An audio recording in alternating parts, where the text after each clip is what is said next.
విఘ్నేశ్వర విఘ్నేశ్వర భూలోకము రావాలండి, నవరాత్రులు వస్తున్నాయి, మీకిదే ఆహ్వానము. రావాలి మరవద్దు మా పూజ, అందాలి అందాలి, పూజలందుకోవాలి, మీరు అందుకోవాలి. విఘ్నేశ్వర ఉంటాయండి మొదటి రోజు ఎన్నో వంటలు, ఆ పేరులు తెలుసు మీకు, ప్రతి ఏటా ఉండేవే.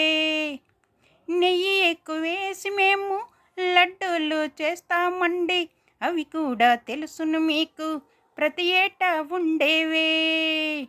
కుడుములు ఉంటాయి, శనగలు ఉంటాయి, పులిహోర పరమన్నం తాలికలు గారెలు ఉంటాయి, చాలా చాలా ఉంటాయి. స్వీకరించి వెళ్ళాలి, దీవించి వెళ్ళాలి.